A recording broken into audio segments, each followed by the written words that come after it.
구약 성경 839쪽 전후로 있습니다. 시편 51편 5절에서 11절 말씀 찾으셨으면 한 목소리로 하나님의 말씀을 함께 봉독하겠습니다. 내가 죄악 중에서 출생하였으며 어머니가 죄 중에서 나를 잉태하였나이다. 보소서, 주께서는 중심이 진실함을 원하시오니 내가 지혜를 은밀히 가르치시리이다. 우슬초로 나를 정결하게 하소서. 내가 정하리이다. 나의 죄를 씻어주소서. 내가 눈보다 희리이다. 내게 즐겁고 기쁜 소리를 들려주시사 주께서 꺾으신 뼈들도 즐거워하게 하소서. 죄의 얼굴을 내 죄에서 돌이키시고 내 모든 죄악을 지워주소서. 하나님이여, 내 속에 정한 마음을 창조하시고 내 안에 정직한 영을 새롭게 하소서. 나를 주 앞에서 쫓아내지 마시며 주의 성령을 내게서 거두지 마소서. 아멘. 함께 봉독한 말씀을 중심으로 자녀에게 필요한 것이라는 제목으로 주의 말씀을 전하겠습니다. 자녀들이 원하는 부모는 어떤 부모일까요? 자녀들의 성공 성패 여부가 부모에게 달려있다고 합니다. 어디에 달려있느냐? 엄마의 치맛바람이 중요하대요. 엄마들의 극성스러운 이 자녀에 대한 이 사회활동에 의해서 자녀들의 진학과 또 진로와 또 성패 여부가 결정되어진다고 합니다. 그래서 요즘 치맛바람의 어머니를 새로운 신조어가 생겼는데 헬리콥터 맘이라는 말이 생겼어요.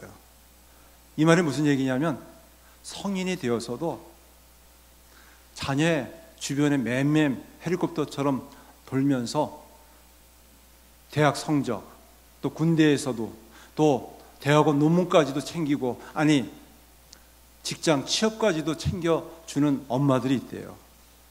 그래야지만이 이 자녀들이 잘 되리라고 생각하는 이 극성스러운 부모를 가리켜서 헬리콥터 맘이라고 합니다. 이제는 이 엄마만의 치맛바람만 가지고 안 되기 때문에 이 아빠들도 나름대로 역할을 해야 한다고 합니다. 자녀들이 진정 원하는 1등 아빠는 누구인가? 어떤 아빠일까? 지난 3월 10일에 어느 방송 매체에서 특별 프로그램으로 방영한 내용인데요. 아이들이 원하는 1등 아빠는 어떤 아빠일까? 그래서 바짓바람 시대 이렇게 이야기합니다. 치맛바람이 아니라 바짓바람 시대, 1등 아빠의 조건이라는 주제입니다. 요즘 아빠들도 그냥 예전처럼 그냥 가만히 있으면 안 되는 시대라고 합니다. 얼마 전까지만 하더라도 이 자녀들이 좋은 대학 가고 또 성공하기 위해서는 3가지 조건이 있어야 된대요. 할아버지 할머니의 재력, 두 번째는 엄마의 정보력, 세 번째는 아빠의 무관심. 근데 이게 바뀌게 되었어요. 최근에는 아빠의 역할이 달라지고 있다는 것입니다. 그래서 어린 시절서부터 아이들을 챙겨야 된대요. 치맛바람이 아니라 바짓바람을 가지고서 열심히 챙겨야지만이 좋은 대학 가고 또 좋은 직장 들어가고 가정이 이루어서 안정된 이상 또 인생의 행복한 삶을 살 수 있다는 이야기입니다. 근데 과연 그럴까요? 치맛바람에 의해서, 바짓바람에 의해서 우리 자녀들을 키워야지만 아이들이 원하는 것일까요? 여기에 대해서 그 프로에서는 이런 이야기를 합니다. 아이들이 부모님에 대해서 미안한 마음이 많이 있대요. 부모님의 그 기대와 희망에 따라서 살아주지 못해서 그 기대에 못 미쳐서 너무나도 미안한 마음이 많이 있대요. 그러면서 이제 부모와 자녀들이 치맛바람에 의해서, 바짓바람에 의해서 사는 그 시대는 이제 좀 끝내고 아이들과 마음이 이어지고 열리는 시대가 되어야 된다 얘기하고 있습니다. 그러면서 아이들이 원하는 아빠는 누구인가? 또 엄마는 누구인가? 부모님은 누구인가? 따뜻한 말 한마디 해주는 것이래요. 그것은 무엇이냐? 괜찮아, 더 잘할 수 있어. 이런 긍정적인 말 한마디가 이 마음을 열어준다고 합니다. 아이들이 원하는 아버지는, 아이들이 원하는 엄마는 강요와 강압에 의해서 더 좋은 학교에 들어가기 위해서 치맛바람 또 바짓바람을 하는 그런 극성스러운 부모님이 아니라 괜찮아, 그렇게 말해주는 부모래요. 아이들을 닥달하고 또 강요와 강압에 의해서 억지로 공부시키는 부모도 중요하지만 아이들에게 얘야 괜찮다, 이렇게 말해주는 부모님이 많아졌으면 좋겠다라는 것입니다. 사실 지금 하나도 괜찮지 않은 세상에 살아가고 있어요. 그러면서 우리 자녀들은 무엇을 원하는가? 어떤 부모를 원하는가? 불안해하지 마, 괜찮아, 이런 말을 해주는 부모님을 원한다는 것이에요. 진정 우리 예수 믿는 성도들의 가정, 우리 자녀들이 원하는 것은 무엇일까요? 오늘 말씀에 보면 다윗이 등장합니다. 실제로 우리 예수 믿는 성도들에게서 가정은 바른 믿음의 정체성을 세워줘야만 합니다. 믿음의 정체성. 내가 누구인가? 내가 어떤 사람인가? 특별히 자녀들이 허물과 죄가 있는 죄인이라는 것을 발견하게 하고 하나님의 자비가 필요한 자임을 가르쳐 주어야만 합니다. 오늘 말씀 5절 말씀 보면 내가 죄악 중에서 출생하였으며 어머니 제중에서 나를 잉태하였나이다. 다윗이 그만 범죄하고 말았어요. 그는 실수하지 않는 좋은 사람, 착한 사람인 줄 알았는데 그만 실수하고 죄를 짓고 말았습니다. 그러면서 자신의 연약함, 허물을 발견하게 됩니다. 자신의 죄인을 알게 됩니다. 그러나 변명하거나 또 해명하거나 도망가지 않습니다. 그 죄를 인정하고 받아들이면서 하나님의 긍휼과 자비를 구해요. 네, 그렇습니다. 요즘 우리들은 너무 성공에 몰두하고 있어요. 명예에 치중하고 있습니다. 자녀들이 잘 되기를 원하는 부모들 다 한결같은 마음입니다. 어떤 희생을 각오해서라도 우리 자녀들이 잘 되기를 원해요. 실패하는 인생이 되지 않기를 바랍니다. 그것은 부모로서 마땅한 당연한 그런 마음입니다. 그러나 너무 성공에 집착한 나머지 강요와 강압에 의해서 우리 자녀들을 이끌어가지 않습니까? 예전의 일이에요. 아버지가 교회에 따지러 왔어요. 자기 아들을 찾아내려는 것이에요. 삿대질하면서 멱살을 잡을 정도로 화가 나 있어요. 술 취해가지고 자기 아들을 빨리 찾아내려는 것이에요. 이야기를 자초지종을 들어보니까 이 아들이 중학교 때까지 공부를 잘했어요. 전교 1, 2등을 했어요. 아버지가 너무 좋아했어요. 아버지는 택시 운전하면서 어떻게든지 아들을 잘 키워서 좀 보람을 갖고 희망을 가지고 싶었는데 고등학교 올라왔는데 1학기 첫 시험을 망쳤어요. 그래가지고 성적이 잘 나오지 않았어요. 이 아이도 성적이 나오지 않아서 비관하고 힘든데 아버지가 너무나도 심하게 꾸지람을 하는 것이, 책만 하는 것이, 너 그렇게 해가지고 대학 가겠어, 그렇게 하면 너 인생 망쳐, 그렇게 심한 말을 하다 보니까 애가 너무 화가 나가지고 반발심 때문에 집을 뛰쳐나가고 말았어요. 가출하고 말았습니다. 그래가지고 어디에 갔느냐, 교회 다니는 친구 집에 있다는 얘기를 들었어요. 그러면서 그 아들을 데려오라는 것이, 찾아오라는 것이, 그러지 않으면 교회를 완전히 불살라 버리겠다고 막 으름장을 놓는 것이. 우리가 너무 성공에 대해서 치중한 나머지 우리 자녀들 그런 식으로 내몰지 않고 있습니까? 또 하나는 명예, 체면치레 때문에 다른 사람이 나를 어떻게 볼까, 내 자녀를 통해서 대리면 만족하고 싶어서, 체면치레하고 싶어서 자녀들이 잘 돼야지만 그래도 부모의 이름값이 좀 나오고 또 얼굴을 들 수 있지 않겠습니까? 자녀들이 잘 안 되면 왠지 잘못한 것 같고 죄지은 것 같기 때문에, 이 체면치레 때문에, 명예 때문에 우리 자녀들을 자녀답게 또 자녀로서의 그 약함을 잘 보지 못합니다. 우리 자녀들에게 필요한 것이 무엇일까요? 명예일까요? 성공일까요? 출세일까요? 그것도 참 중요한 한 부분이 될 수 있습니다. 그러나 더 중요한 것이 있어요. 죄로부터의 구원입니다. 자신의 약함과 허물을 인정하는 것이에요. 그리고 내 인생에 있어서 하나님을 의지하고 하나님의 도움을 구하는, 하나님의 자비를 구하는 것입니다. 앞을 보지 못하는 사람을 시각장애인이라고 얘기합니다. 시력을 잃으면 앞을 볼 수가 없어요.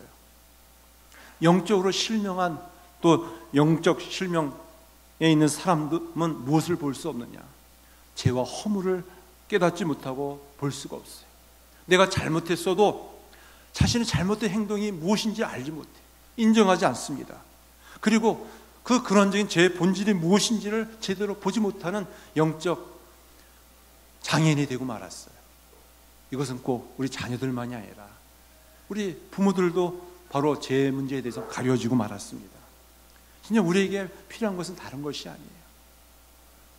죄로부터 구원받아 하나님의 자녀가 되어지고 여전히 약함과 허물 가운데에서 하나님의 자비와 긍휼을 구하는 믿음의 사람으로 키워나가는 것이에요. 이것이 우리가 우리 자녀들에게 해줄 수 있는 아주 귀한 선물입니다. 우리 자녀들을 양육하는 것은 어떤 한 순간에 이루어지는 것이 아니라 삶의 전 과정에서 이루어지는 것입니다. 인생 전반의 과정에서 이루어지는 것이에요. 우리가 부모로서 부모의 노릇을 하지만 과연 제대로 하고 있을까?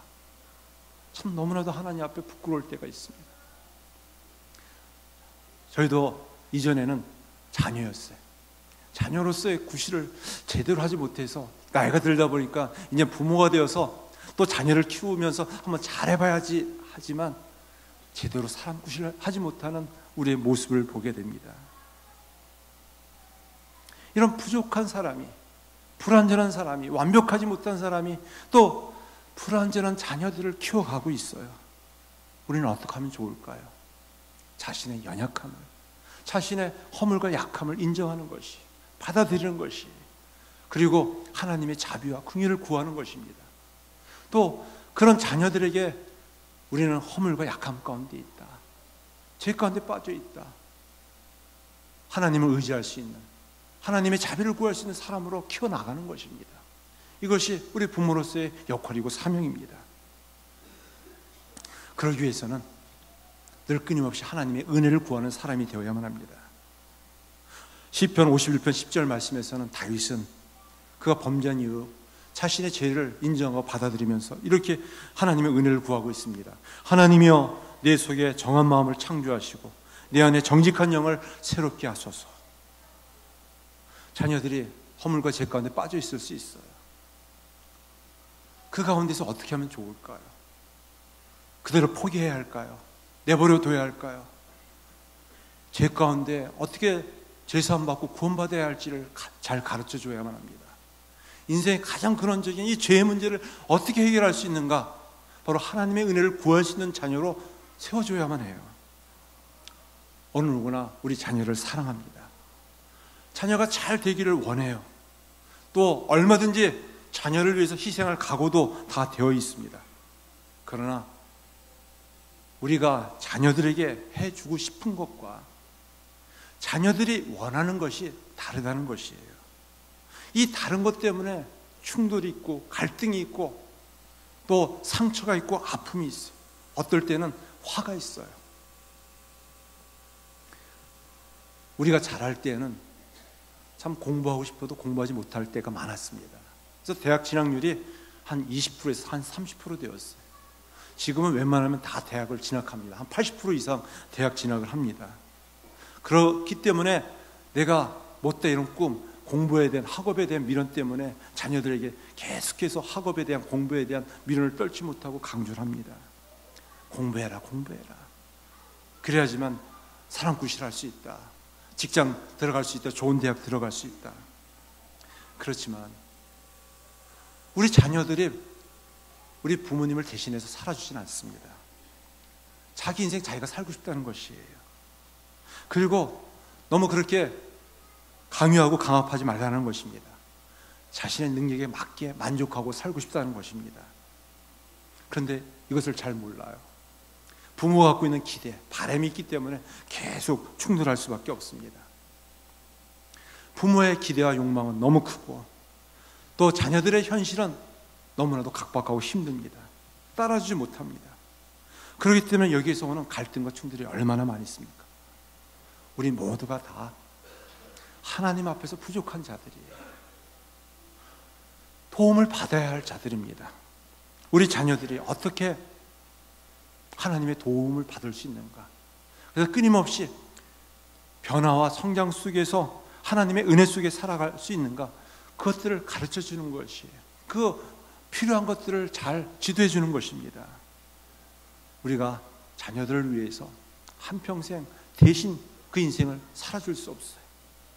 지금도 70대, 80대가 되어서도 자녀들이 낳은 손주들을 키워가면서 뒷바라지하는 모습을 보면서 안타까울 때가 많아요. 그것이 우리의 현실이고 지금 당면한 가장 큰 과제이기 때문에 그러합니다. 그렇지만 우리가 자녀들을 위해서 해줄 수 있는 것은 하나님을 만날 수 있도록, 하나님의 은혜를 체험할 수 있도록 하게 해주는 것이에요. 그들이 열심히 노력해서 성공할 수 있습니다. 출세할 수 있습니다. 가정을 이룰 수가 있어요. 또 원하지만 원하지 못한 이 현실 속에 살아갈 수 있습니다. 그렇다고 해서 우리가 어떻게 그 인생을 대신 살아줄 수 있겠습니까? 하나님의 은혜를 구하도록 하는 것이에요. 하나님의 은혜를 힘있게 하는 것입니다. 힘들고 어려우면 어려울수록 하나님 앞에 나아가 하나님의 긍휼과 자비와 도움을 구하게 하는 것이에요. 우리 자녀들은 매 순간마다 제 유혹 속에 노출되어 있습니다. 그리고 죄책감과 자책감에 빠지고 있어요. 더 힘든 것은 세상도 힘들지만 죄를 이길 수 있는 믿음이 없어요. 우리 스스로도 늘 죄 가운데 넘어지고 쓰러지는 우리 자신을 바라보지 않습니까? 다른 것은 다 해결할 수 있지만 죄의 문제는 하나님의 은혜 없이는 해결할 수가 없어요. 예수님의 십자가 죽음과 부활과 그 생명의 은혜를 체험하지 않고서는 믿음의 담대함을 가지고 세상을 이겨나갈 수가 없습니다. 그러기에 우리 자녀들에게 하나님의 은혜를 가르쳐 주는 것이, 나도 불완전하고 부족한 가운데 여기까지 왔다. 그렇지만 하나님의 은혜 가운데 이렇게 가정을 이루고 살게 되었구나. 무엇보다 중요한 것은 하나님의 은혜가 필요하다. 우리 자녀들에게 하나님의 은혜가 무엇인지, 하나님의 사랑이 무엇인지를 가르쳐 주는 것이, 알게 하는 것이에요. 느끼게 하는 것입니다. 이것이 우리의 역할이에요. 우리의 책임입니다. 우리가 진정 예수님을 만났다면, 예수님으로 말미암아 죄사함과 지옥의 형벌과 심판을 면했다면 우리 자녀들이 죄 심판과 지옥의 형벌을 면할 수 있도록 예수 그리스도의 십자가 죽음과 부활의 그 의미가, 나에게 어떤 은혜가 있는지를 가르쳐주고 지도해주고 깨닫게 해주는 것이에요. 그러면 하나님 앞에서 그들이 살아갈 수가 있습니다. 믿음을 가지고 살아갈 수가 있어요. 마지막 세 번째는 하나님을 신뢰하는 것이에요. 자녀들을 향한 미래 불확실합니다. 불안해합니다. 어려워합니다. 하나님의 주권의 섭리를 믿는 것이, 의지하는 것이, 그리고 기도하는 것입니다. 오늘 본문의 다윗은 죄를 범했어요. 그리고 그가 하나님의 은혜를 체험했습니다. 그러면서 죄로부터 멸망 가운데 빠지지 않기 위해서 하나님을 바라보고 기도합니다. 나를 주님 앞에서 쫓아내지 말아 주십시오. 주의 성령을 거두지 말아 주세요. 믿음을 가지고 주님의 이끄심과 섭리를 바라보고 있습니다. 성경에 보면은 경건한 믿음의 부모님 밑에 경건한 믿음의 자녀들이 성장했느냐? 그렇지 않아요. 주님을 그렇게 잘 섬겼던 신실하고 경건한 부모들, 자녀들조차도 참 죄 가운데 빠지고 허물 가운데 노출되어져서 죽이면서 그런 끔찍한 이 가정 안에서 많은 일들이 일어났습니다. 야곱의 집안이 그랬어요. 또 다윗도 마찬가지였습니다. 다윗은 부모로부터 그렇게 사랑과 인정을 많이 못 받았어요. 7째 아들로서 부모에 대한 기억 속에서 그럼 무엇이라고 고백하는가? 내 부모는 나를 버렸지만 하나님은 나를 영접하셨다. 부모로부터 그렇게 주목과 사랑을 받지 못했기 때문에 그 기억 속에서 부모에 대한 마음이 그렇게 좋지 못했어요. 그러면 다윗은 어떻게 해야 할까요? 자녀들을 잘 키워야 되지 않겠습니까? 그조차도 그 자녀들에게 얼마나 많은 어려움과 상처를 당했는지 몰라요. 한번 다윗의 자녀들을 보세요. 첫 아들 암논은 배다른 여동생 다말을 근친상간했어요. 그것을 악심을 품고 오빠 압살롬은 암논을 살해해버리고 말았습니다. 왕위를 빼앗기 위해서 압살롬은 아버지를 반역했어요. 또 넷째 아도니아는 왕위를 노리다가 실패하고 말았어요. 이것이 다윗의 가정이었어요. 그렇게 하나님을 잘 섬겼지만, 믿었지만 여전히 그의 가정은 불완전하고 또 죄 가운데 빠지고 말았습니다. 그러나 다윗은 하나님을 신뢰했어요. 포기하지 않고 하나님을 의지했습니다. 하나님의 주권적인 믿음을 가지고 기도했어요. 그를 통해서 하나님께서 구원의 약속을 이루어 주셨습니다. 우리도 자녀를 키우면서, 가정을 세워나가면서 참 힘들고 어려울 때 많습니다. 낙심할 때 많아요. 포기하고 싶을 때 많습니다. 그러나 하나님께서 하나님의 자녀들을 이끌어 주신다. 주권적인 믿음과 섭리를 바라보고 기도하는 우리 모두가 되어질 간절히 축원합니다. 마지막으로 모세의 어머니 요게벳을 볼 수가 있어요. 요게벳. 모세를 임신했지만 아들을 낳자 기뻐할 수가 없었어요.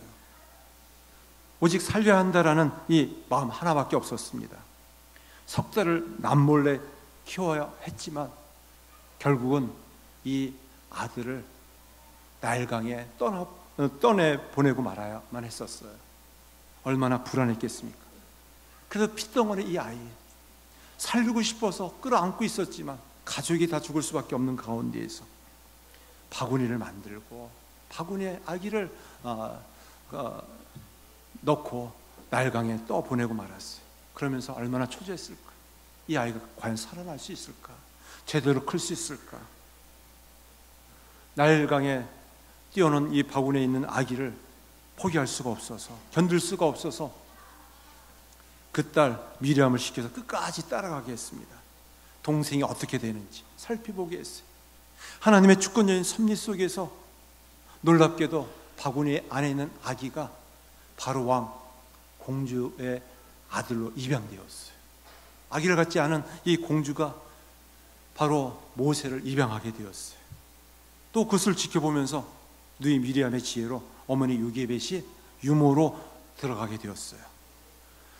자신의 아들을 젖먹이면서도 아들이라고 부르지 못했어요. 그리고 자신의 민족을 그 정통성, 정체성을 제대로 가르쳐주지 못했습니다. 오직 기도만 했어요. 이 아들을 긍휼히 여겨주세요. 은혜 내려주세요. 근데 어느새 아들이 이집트의 왕자로 크게 되었어요. 어머니는 더 많이 기도했겠죠. 40년이 흘렀습니다. 어느 날 들려오는 소문을 들었어요. 모세가 사람을 죽이고 광야로 빈손으로 도망갔다는 이야기예요. 모세가 민족을 위해 한번 일을 해보겠다고 일을 했는데 잘못되어서 사람을 죽이게 되었고 광야에 숨어버리고 만 것이에요. 그 아들을 보고서 어머니 요게벳은 어떻게 했을까요? 소식이 끊겨지고 소문이 끊겨진 그 아들을 보면서 더 이상 애굽 땅을 밟지 못하는 아들을 위해서 눈물로 기도했을 거예요. 도망자의 신세가 되어서 더 이상 어머니를 볼 수가 없었습니다. 광야에서 40년 동안 있게 되었어요. 오직 어머니는 할 수 있는 일이라고는 기도밖에 없었습니다. 모세는 40년 광야에서 아내를 얻고 또 자식을 낳게 되었습니다. 80이 되어 호렙산에서 하나님의 부름을 받아 애굽의 노예로 있는 자기 민족을 구원할 구원자가 되었어요. 하나님의 주권적인 섭리의 역사 속에서 기도하는 어머니를 통해서 하나님께서 이 일들을 이루어 주었습니다. 모세가 80이 되어서 애굽 땅을 밟았을 때 어머니 요게벳은 그 자리에 없었어요. 그렇지만 마지막까지 모세를 위해서 애타게 기도했을 겁니다. 평생 어머니라고 요게벳을 부르지 못했지만 얼굴조차 제대로 보지 못했지만 어머니는 바로 모세를 위해서 늘 간절한 기도를 올렸을 겁니다. 네, 그렇습니다. 우리의 기도에 하나님께서 외면하지 않으시고 은혜 부어주시고 가정을, 자녀들을 세워주실 줄 믿습니다. 우리도 불완전한 사람입니다. 우리 자녀들도 불완전해요. 불완전한 사람이 만나서 온전한 삶을 살려다 보니까 늘 충돌이 있고 갈등이 있습니다. 부모로서 온전하지 못한 모습을 하나님 앞에 인정하고 또 받아들입니다. 그리고 자녀들한테도 나도 불완전하고 부족하다.